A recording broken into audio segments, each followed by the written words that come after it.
we're going to talk about Skinny Bitch in Love by Barnouin, and I got this for review. I was kind of hesitant to read this because I was like, adult contemporary, little bit of romance.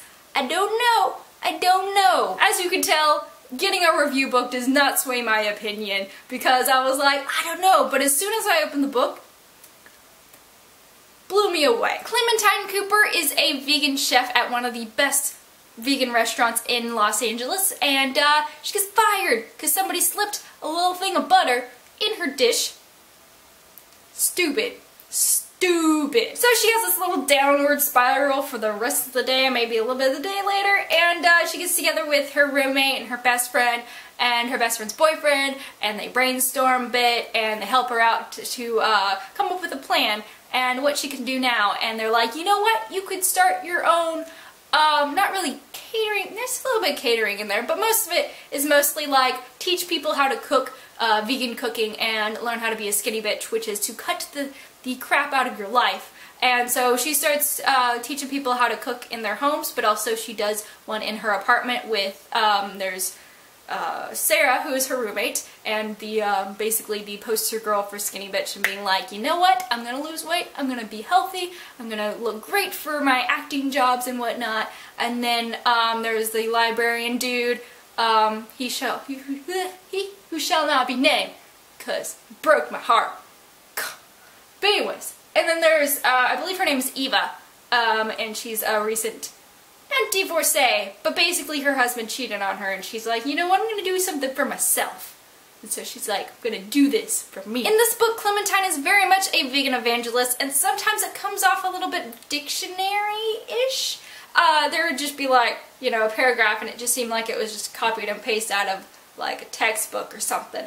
But for the most part, it very much blended in with the novel to be like, okay, this is a little bit educational, but also blended in with the fictional story, and it worked out really well to bring up all these different kind of vegan things that you can cook, and good exposure for if you haven't really experimented much with vegan cooking, which I really have not. It's good to know that, you know, there are a lot of options out there, because throughout the book she's like, you know what, you could eat what you want.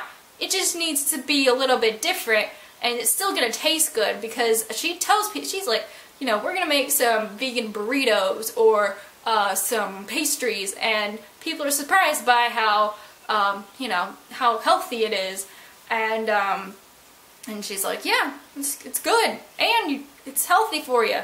It's not gonna kill you. In the midst of all of this, she meets Jeffries, who is this zillionaire restaurant owner, and he's putting this steakhouse across the street from her apartment, and there's this big deer head sign, and she goes over there during one of her cooking classes and is like, I'm not gonna stand for this. This is dumb. Why are you doing this to me? But also the fact that that was her dream place for her restaurant. Of course she butts heads with Jeffries, but sooner or later he comes to talk to her about having vegan options for his restaurant menu, and actually invites her over to his house to cook some foods, and they get interrupted, and so they try again later, and I think they get interrupted even more, and basically it's like, you know, fate, come on, help these two, help them. Help these pretty people come together. And in between that, she meets this guy named Alexander, who basically took her spot at Fresh, which was the restaurant she was working at. And he's like, hey, let's kind of brainstorm some things, and I don't know what. Basically they go on a date, and she's like, I really don't feel for this guy. And she tells him, she's like,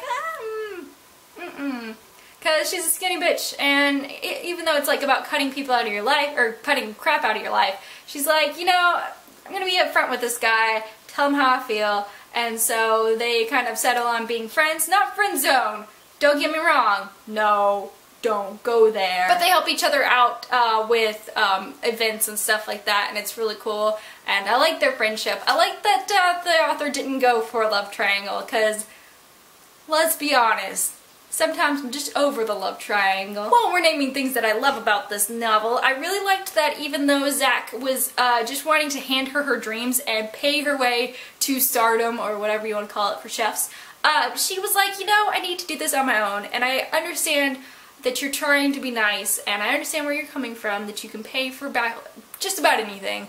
And she's like, you know, I need to do this myself. And he's not very understanding about that, but she's also not very understanding that he's like, you know, I'm gonna pay your way for things. Because he does some stuff without telling her, like, at one point he's like, hey, you know, these people, I paid them to carry your pastries. She's like, what? And basically he was covering the cost just in case they didn't sell the pastries. He's like, you know, there's no loss for them, blah, blah, blah. And she's like, no, things need to come with risk.